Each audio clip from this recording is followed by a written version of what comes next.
Salam alaikum, marhaban, de nouveau des bouchons algérois.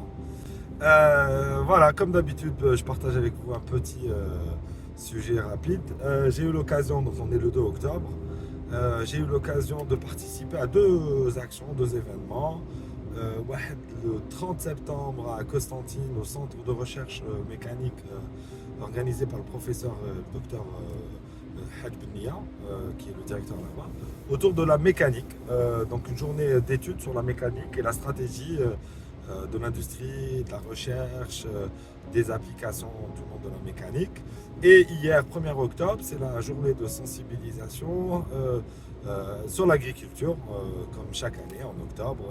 On parle de ces sujets, comment aujourd'hui développer l'agriculture en Algérie, sachant que nous sommes presque 50 millions de personnes et que le grand défi qui nous attend tous dans quelques années, c'est d'être 10 milliards d'humains. Et nous, en Algérie, on avoisinera les 55 millions, si ce n'est les 60 millions de personnes. Et les sujets sont rattachés, Bizouj. Alors, pour certains savent que je m'exerce un peu à faire de l'agriculture dans le sud, et donc je suis confronté généralement aux problématiques que connaissent les agriculteurs au Jazair, en Algérie. Et parmi les problématiques que nous avons, la mécanique fait partie intégrante. Euh, Aujourd'hui, les challenges de l'agriculture et indirectement ce qui relie à la mécanique, c'est l'eau. J'en parlais tout à l'heure avec un agriculteur qui a de grandes exploitations agricoles dans le Grand Sud, y compris à Mnia, à Darar. Aujourd'hui, un des challenges pour nous, c'est l'eau et le forage pour avoir accès à de l'eau dans le Grand Sud. Et bien évidemment, quand on parle de forage, ben forcément, on parle d'approche mécanique, d'outils mécaniques, d'équipements mécaniques. Et aujourd'hui, on ne parle même plus de mécanique, mais on parle aussi de mécatronique. C'est-à-dire que vous avez de la mécanique qui consomme de l'électronique ou de l'électronique qui consomme de la mécanique. Et plus que ça, aujourd'hui, l'électronique devient de plus en plus connectée, mis à part à l'ancienne, on avait des automates. Aujourd'hui, vous avez des objets connectés et qui nous permettent de faire de la maintenance, du monitoring, du suivi, des opérations à distance en temps réel et aussi d'intégrer in fine l'IAOT, donc de l'artificial intelligence intégrée à l'IoT dans des dispositifs mécaniques. Type, j'ai des vannes, j'ai des pompes, j'ai de la consommation énergétique, etc. Alors, je ne vais pas ouvrir le sujet quand je parle de mécanique et ou agriculture, du sujet de l'énergie. Alors, encore une fois, je suis désolé, c'est pas parce que je suis mécanicien de formation à la base, mais même le sujet énergie, c'est un sujet de mécanique. On produit la discipline qui étudie l'énergie, c'est la mécanique énergétique. Les équipements qu'on utilise ou les opérations que nous réalisons pour produire l'électricité, l'énergie, bah, c'est des installations mécaniques. Et encore une fois, tout ça s'amalgame l'un dans l'autre. Mais restons sur le sujet du couple mécanique agriculture et des challenges de l'agriculture. Alors juste rapidement, aujourd'hui je donne les deux grands challenges ou les deux, trois challenges par secteur et après je parlerai des deux secteurs en même temps. Aujourd'hui, selon moi, j'avais fait de l'intervention hier en parlant de l'agriculture, on est à un moment où il n'y aura pas d'agriculture sans une agriculture durable, responsable, connectée et jeune. Ça, c'est sûr. Donc, du coup, aujourd'hui, le challenge, c'est d'avoir une agriculture durable, donc la durabilité sur l'utilisation de l'eau, des sols, du transport, des main-d'œuvre, etc. Mais aussi l'implication des jeunes, de la fameuse Gen Z, que vous voyez en ce moment être très actif sur la planète, qui a une force aujourd'hui extraordinaire et des façons d'être totalement différentes de l'ancienne génération XY qui existe encore et qui prend des décisions pour la Gen Z. Et donc comment attirer la Gen Z vers l'agriculture. Et le sujet crucial dont je parlais, c'est l'eau. L'eau aujourd'hui, avec les changements climatiques, les challenges qui vont nous mener aujourd'hui à augmenter nos capacités de production en efficacité et en efficience agricole, va être un challenge implacable et il n'y a aucune solution de détournement du problème de l'eau. On est obligé, c'est comme on en disait avant, un facteur clé de succès, un FCS pour l'agriculture.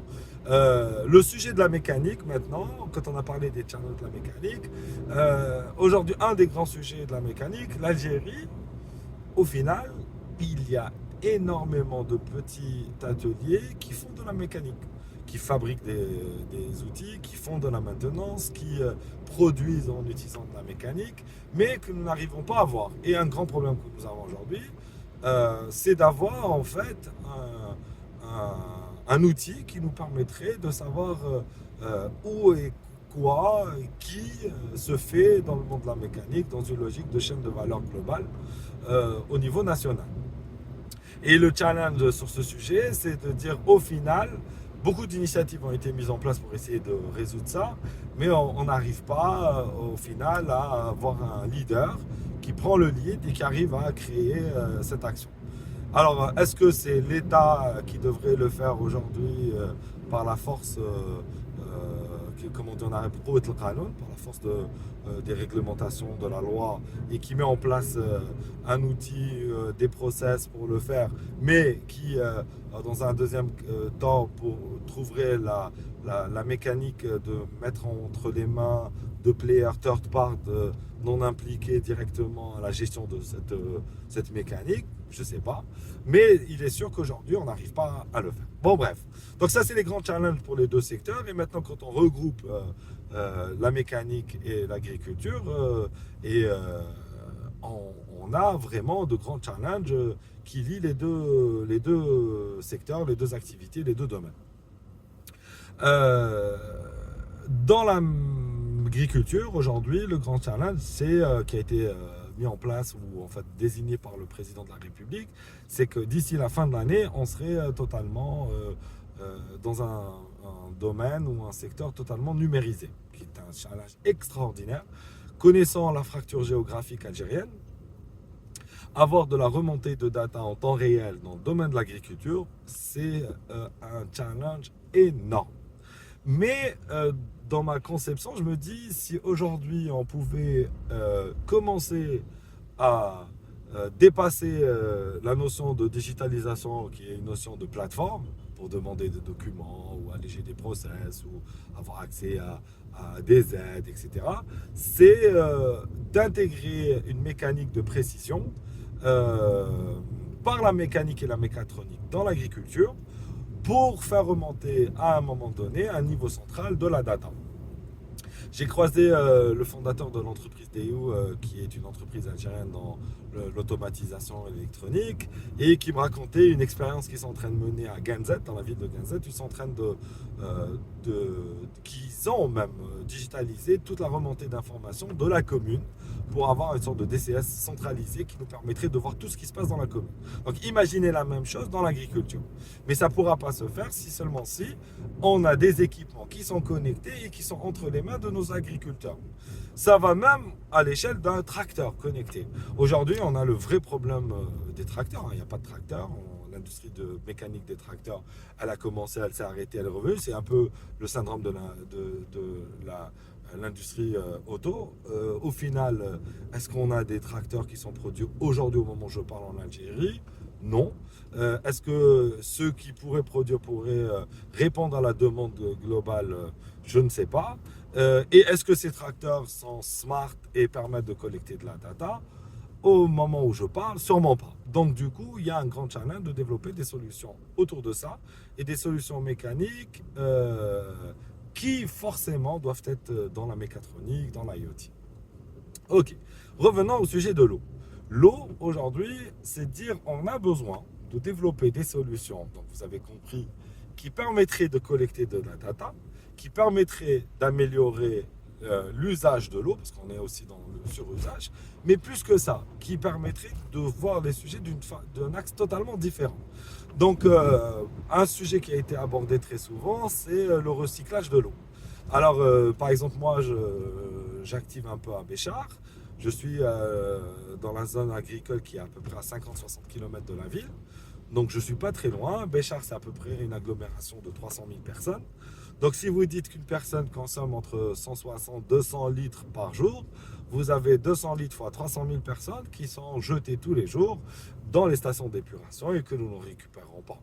Alors bien évidemment dans l'agriculture, vous allez dire mais comment tu vas arroser pour faire des pastèques, arroser à de l'eau usée, même traitée, c'est pas sûr, c'est dangereux. Mais dans le sud, puisqu'on est en train de développer l'agriculture dans le sud, je dis très souvent, tout le monde parle de l'arrosage, l'eau, mais on ne parle pas d'un autre challenge qui sont les vents de sable et la désertification. Alors nous, en tant qu'agriculteurs, quand on est dans une zone saharienne, forcément, vous avez une période de vent de sable.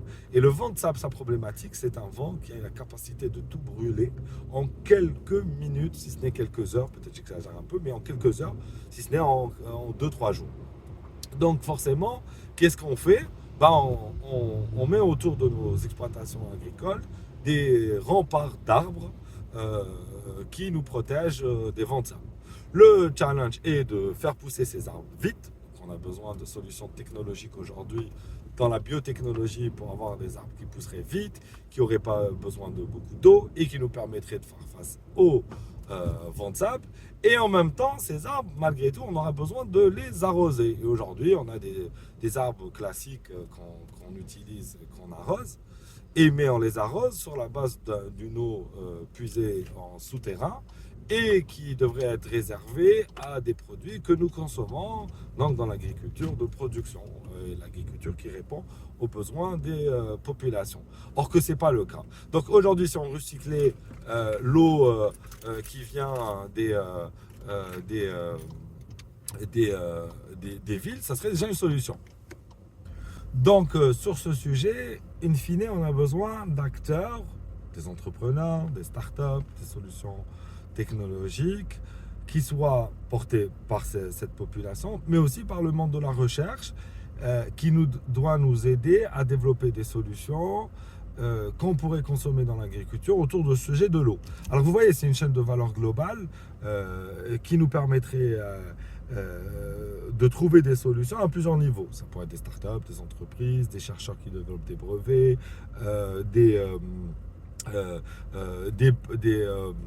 des spin-offs qui sortent du monde de la recherche. Mais tout, au final, doit se concentrer sur cette logique. Comment, aujourd'hui, on pourrait avoir le monde de la mécanique qui va se mettre au service de l'agriculture et comment le monde de l'agriculture va alimenter le monde de la mécanique pour nous trouver des solutions. Alors, il y a des solutions où, comme vous le voyez, je le présente, c'est de la technologie, du développement, mais on pourrait aussi avoir des solutions autour de business modèles nouveaux. Pardon.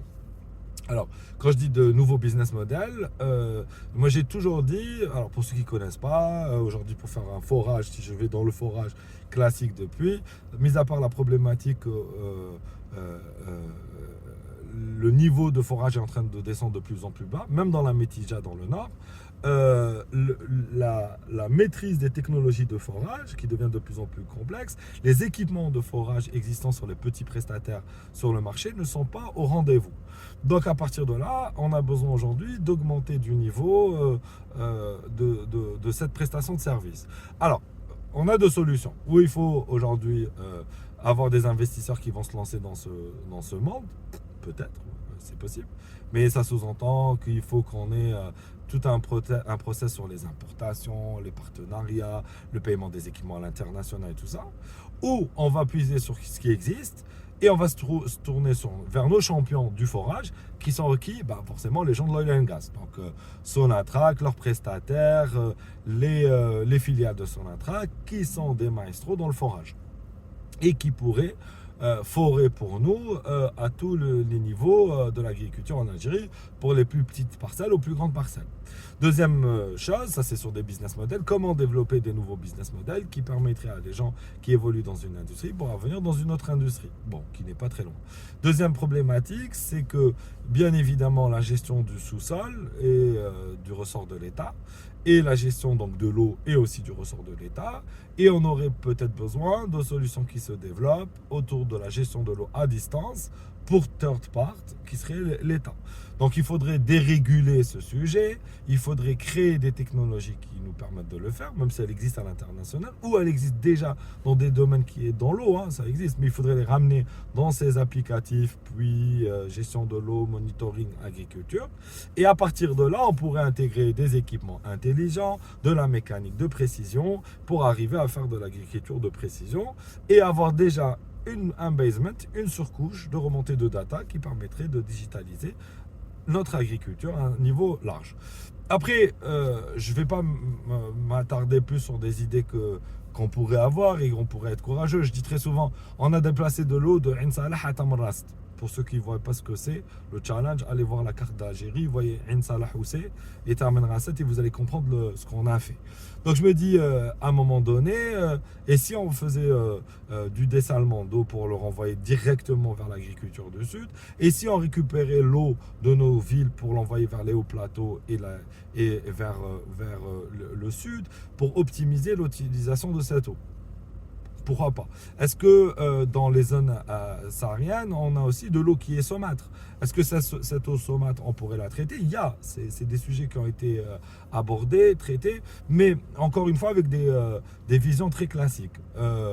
Et je ne parle même pas du fait que c'est des installations énergivores, donc qui consomment beaucoup de notre production en électricité, qui est essentiellement fossile, si ce n'est à 100% fossile. Je sais pas pourquoi je dis essentiellement, puisqu'on fait un peu de mixed plant, des productions mixtes entre du steam et du gaz, mais in fine, le gros vient du gaz. Donc du coup, c'est pas forcément super green. Donc si on veut faire maintenant du dessalement, il faudra peut-être penser à faire du green pour éviter de consommer toute notre énergie dans ça, parce qu'à un moment donné, le problème qui va apparaître, on sera de plus en plus nombreux, il fera de plus en plus chaud, on va utiliser de plus en plus de climatiseurs, on va être obligé de trouver des solutions à tout ça. Donc le challenge est énorme. Et encore une fois, c'est deux sujets qui s'amalgament. C'est de la mécanique, et je dirais même de la mécatronique, et de la mécanique donc, qui consomme aujourd'hui de l'IoT, de l'IAOT et compagnie, et de l'agriculture de l'autre côté, qui font en sorte qu'on devrait tous raisonner à trouver des solutions. J'ai donné des pistes d'idées, mais peut-être elles sont farfelues. Et je me dis, c'est le moment d'être fou et d'avoir le courage de lancer des grands projets qui nous permettrait de répondre à ce challenge. Voilà. Bon, bref, ça fait 2 jours que je parle que de ça, donc j'avais ça en tête. C'est un peu peut-être un peu brouillant, mais l'idée c'est réfléchissant à développer de nouveaux business models, développer de nouvelles solutions, pousser la mécanique, l'agriculture à beaucoup travailler ensemble et à développer des solutions qui vont répondre à ce challenge du food security, water security et qui seront forcément les challenges de la planète. Et donc en termes de business, si on arrive, nous, par notre challenge du désert, à développer des solutions qui fonctionnent, je vous dis qu'on a un marché à l'international. Donc voilà, je voulais partager avec vous cette petite pensée. Alors vous voyez que je suis à l'arrêt, donc ne vous inquiétez pas, je ne suis pas en train de conduire avec les mains hors du volant. Petite dédicace à tous ceux qui me font des remarques. Vous avez remarqué que quand je conduis, je regarde la route, je conduis doucement. Donc I'm leading by the example, so please, when you drive, focus on the road. كي تسوقوا فوكسيو على الطريق، شوفوا الطريق تاعكم، ما تشوفوش les écrans, ما تمسوش les téléphones, ne regardez vos écrans, ne touchez pas au téléphone et concentrez-vous. Après parler, il y a des gens comme moi qui aiment en parler avec ou sans vidéo qui tourne. Je parle non-stop. Donc, et même quand je parle pas, je parle dans ma tête. Peut-être on est même nombreux dans ma tête.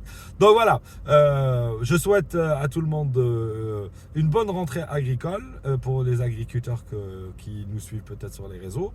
Et à tous les autres, on se voit prochainement sur les réseaux comme d'habitude.